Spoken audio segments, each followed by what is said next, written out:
Video കുട്ടനാടൻ style താറാവ് വരട്ടിയതാണ്.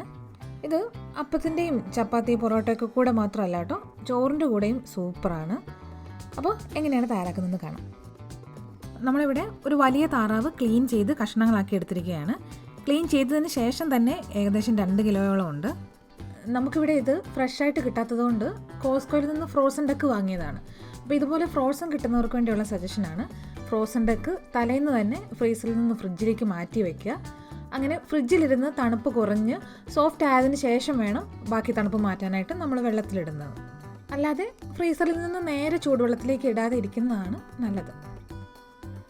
ആദ്യം തന്നെ ഇറച്ചി കുറച്ച് ഉപ്പും മറ്റു ചേരുവകളൊക്കെ ചേർത്തൊന്ന് മിക്സ് ചെയ്ത് വെച്ചാൽ നമ്മൾ ഗ്രേവിക്ക് വേണ്ടിയുള്ള സവാളയും മറ്റും തയ്യാറാക്കിയെടുക്കുന്ന സമയം കൊണ്ട് ഇറച്ചി സെറ്റായിക്കോളും. അപ്പോൾ അതിനായിട്ട് 1 ടേബിൾ സ്പൂൺ ഉപ്പുപൊടി. അപ്പോൾ ഈ താറാവ് നമ്മൾ സ്കിന്നോടുകൂടിയാണ് എടുക്കുന്നത് കേട്ടോ. യൂഷ്വലി നമ്മൾ താറാവും നാടൻ കോഴിയും ഒക്കെ ഇങ്ങനെ സ്കിന്നോടുകൂടിയാണ് പ്രിപ്പയർ ചെയ്യുക. ഇനി 1/2 ടീസ്പൂൺ മഞ്ഞൾപ്പൊടി, 1/2 ടീസ്പൂൺ കുരുമുളക് പൊടി, 1 ടേബിൾ സ്പൂൺ വിനാഗിരി. ഇതെല്ലാം ചേർത്ത് നന്നായിട്ട് മിക്സ് ചെയ്ത് മാറ്റി വയ്ക്കാം.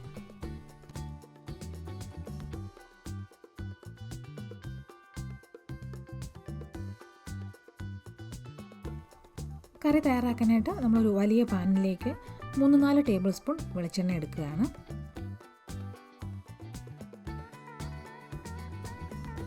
എണ്ണ ചൂടായതിന് ശേഷം 1 ടീസ്പൂൺ കടുക്,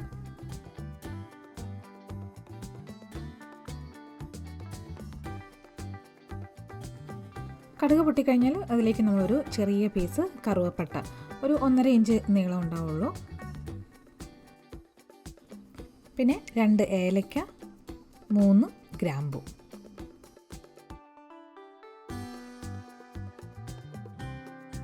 ഇത് ഏകദേശം 3 ഇഞ്ച് വലുപ്പമുള്ള ഇഞ്ചി അരിഞ്ഞെടുത്തതാണ്. അരിഞ്ഞു വരുമ്പോൾ 1/4 കപ്പോളം ഉണ്ടാവും. ഇനി വെളുത്തുള്ളി, ഇത് 2 ബൾബ് ഫുള്ളുണ്ട്. അരിഞ്ഞു വരുമ്പം 1/2 കപ്പോളം ഉണ്ട്.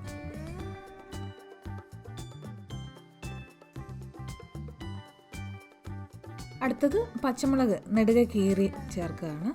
15 പച്ചമുളക്, നല്ല എരിവുള്ള പച്ചമുളകാണ്, അതുകൊണ്ട് നിങ്ങളുടെ എരിവിനനുസരിച്ചിട്ട് ഇത് അഡ്ജസ്റ്റ് ചെയ്യാം. കൂടെ 2 തണ്ട് കറിവേപ്പില കൂടി ചേർക്കാം.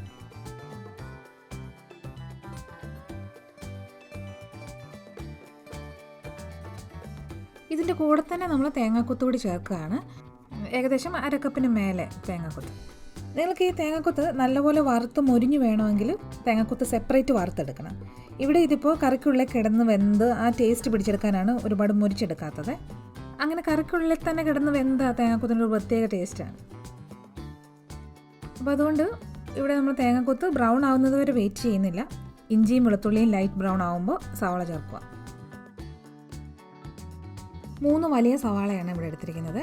അരിഞ്ഞു വരുമ്പോൾ ഏകദേശം 4.5 കപ്പോളം ഉണ്ട്.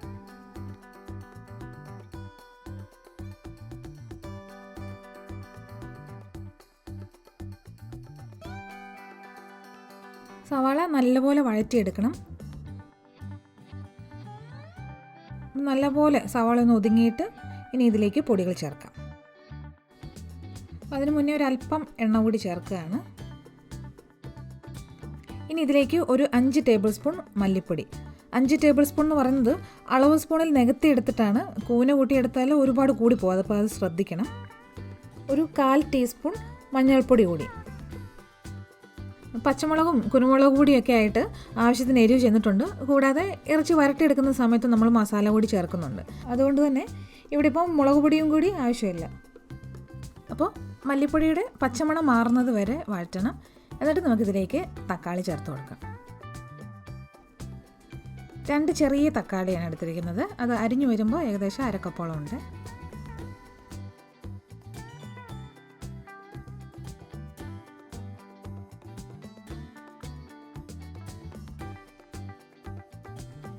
ഒപ്പം 1 കപ്പ് ചെറിയ ഉള്ളി,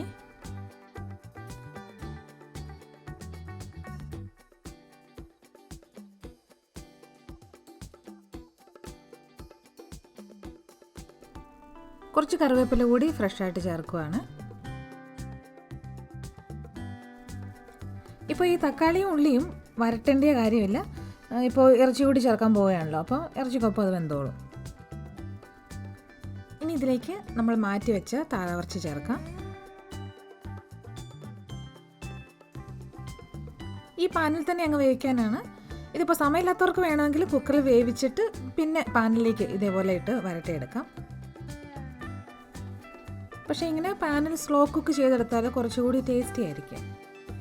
അപ്പോൾ ഇറച്ചി ഇതിൽ നന്നായി മിക്സ് ചെയ്തെടുത്തിട്ട് കുറച്ച് തേങ്ങാപ്പാൽ ചേർത്താണ് നമ്മൾ വേവിക്കാൻ വെക്കുന്നത്. 1 കപ്പ് തേങ്ങാപ്പാൽ ഇത് 2ാം പാലാണ്. 2ാം പാലാണെങ്കിലും അത്യാവശ്യം ക്രീമിയാണ്, കൊഴുപ്പുള്ളതാണ്. ക്യാൻഡ് മിൽക്ക് യൂസ് ചെയ്യുന്നവരാണെങ്കിൽ, അതായത് നല്ല കട്ടിക്ക് ക്രീമായിട്ട് കിട്ടുന്നവർക്കാണെങ്കിൽ 1/2 കപ്പ് എടുത്തിട്ട് അതിലേക്ക് 1/2 കപ്പ് വെള്ളം കൂടി ചേർത്ത് അല്പം ചൂടാക്കി മിക്സ് ചെയ്തെടുക്കാം. ഇവിടെ നമ്മൾ ഇപ്പോൾ തേങ്ങാപ്പാൽ മാത്രമേ ചേർക്കുന്നുള്ളൂ, വെള്ളമൊന്നും ഒഴിക്കുന്നില്ല. ഇറച്ചിയിൽ നിന്ന് വെള്ളം ഇറങ്ങിക്കോളും. പിന്നെ നമ്മൾ സ്കിന്നോട് കൂടി ഇട്ടതുകൊണ്ട് സ്കിന്നിൽ നിന്നുള്ള ഫാറ്റും ഇറങ്ങും. നല്ലപോലെ ഒന്ന് മിക്സ് ചെയ്തിട്ട് ഇതിനെ അടച്ചു വെച്ച് വേവിക്കാം. ഇത് വേവുന്ന സമയം കൊണ്ട് നമുക്ക് കുറച്ച് മസാലക്കൂട്ട് റെഡിയാക്കി വെക്കാനുണ്ട്. ഒരു ചെറിയ പീസ് കറുവപ്പട്ട, 1 ഇഞ്ച് വലുപ്പം ഉണ്ടാവുള്ളൂ, അത് മതി. നമ്മൾ നേരത്തെ 1 പീസ് ചേർത്തതാണല്ലോ. കൂടെ ഒരു 4 ഏലക്ക, 6 ഗ്രാമ്പു, 1/2 ടീസ്പൂൺ പെരിഞ്ജീരകം, ഒരു 1/4 ടീസ്പൂൺ നല്ല ജീരകം, അതായത് ചെറിയ ജീരകം, ഒപ്പം 1 ടേബിൾ സ്പൂൺ കുരുമുളക്. അത് നിങ്ങളുടെ എരിവിനനുസരിച്ചിട്ട് കുരുമുളകിൻ്റെ അളവ് അഡ്ജസ്റ്റ് ചെയ്യുക. ഇതൊക്കെ കൂടി പൊടിച്ച് റെഡിയാക്കി വെക്കാം. ഇപ്പം നമ്മൾ ചേർക്കുന്നില്ല, അത് വരട്ടുന്ന സമയത്ത് നമ്മൾ ചേർക്കുന്നുള്ളൂ. ഇതിപ്പം വെള്ളം ഇറങ്ങി തുടങ്ങിയപ്പോൾ ഒന്ന് ഇളക്കി കൊടുക്കുവാണ്. ഇതിപ്പോൾ ഈ വേവാൻ വെച്ചത് ഇടയ്ക്കിടയ്ക്ക് ഒന്ന് നോക്കണം, വെള്ളം നല്ലപോലെ ഇറങ്ങുന്നത് വരെ അടിക്ക് പിടിക്കാതെ ഇളക്കി കൊടുക്കണം. ഇവിടെ ഇപ്പം ഞങ്ങൾക്ക് കിട്ടിയത് കോഴിയിറച്ചി പോലെ നല്ല ദശയുള്ള താറാവാണ്, അതുകൊണ്ട് നല്ലപോലെ വെള്ളം ഇറങ്ങും. അപ്പോൾ നമ്മുടെ നാടൻ താറാവ് എല്ലും തോലും ഉണ്ടാവുള്ളൂ, അപ്പോൾ അടിക്ക് പിടിക്കാതെ ഇടയ്ക്കിടയ്ക്ക് ശ്രദ്ധിക്കണം. വേണ്ടി വന്നാൽ മാത്രം വേവാൻ ആവശ്യത്തിന് വെള്ളമോ തേങ്ങാപ്പാലോ ചേർക്കാം. തേങ്ങാപ്പാലാണ് ബെറ്റർ. തേങ്ങാപ്പാൽ 2ാം പാൽ. ഇപ്പോൾ ഇറച്ചി പാകമായതിന് ശേഷം നമുക്കിത് വറ്റിച്ചെടുക്കേണ്ടതുമാണ്. ഇപ്പോൾ വെള്ളം നല്ലപോലെ ഇറങ്ങിയിട്ടുണ്ട്, ഇറച്ചി കണക്കിന് വെന്തിട്ടുമുണ്ട്. ഇപ്പോൾ ഇറച്ചി വെന്തതുകൊണ്ട് ഇനി നമ്മൾ ഓപ്പണാക്കി വെച്ച് വറ്റിച്ചെടുക്കുകയാണ്.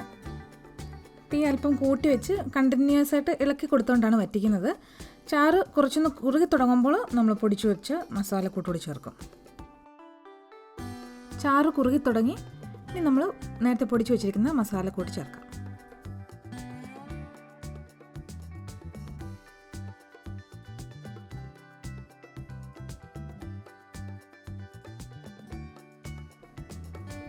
മസാല കൂടി ചേർത്തിട്ട് കുറച്ചുകൂടി വറ്റിച്ചെടുത്തു. ഇപ്പോൾ എണ്ണയൊക്കെ തെളിഞ്ഞു തുടങ്ങി.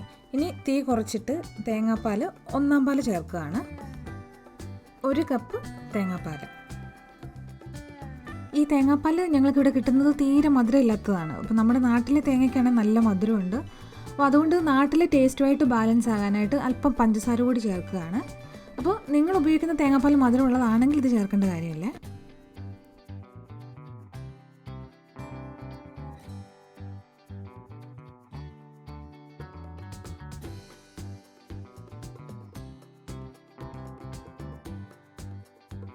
അതുപോലെ ഈ കൂടെ ഉപ്പ് കൂടി നോക്കിയിട്ട് ആവശ്യമെങ്കിൽ അത് ചേർത്ത് കൊടുക്കാം.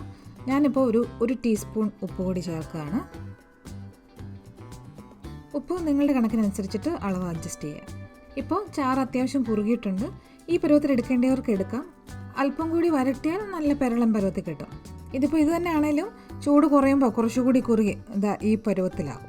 അപ്പോൾ ഞങ്ങൾ സാധാരണ ചെയ്യുന്നത് എങ്ങനെയാണെന്ന് വെച്ചാൽ തലേന്ന് രാത്രി ഈ ഒരു കുറുകിയ പരുവത്തിൽ തയ്യാറാക്കിയിട്ട് മോർണിംഗിൽ വരട്ടിയെടുക്കുകയാണ് ചെയ്യാറ്.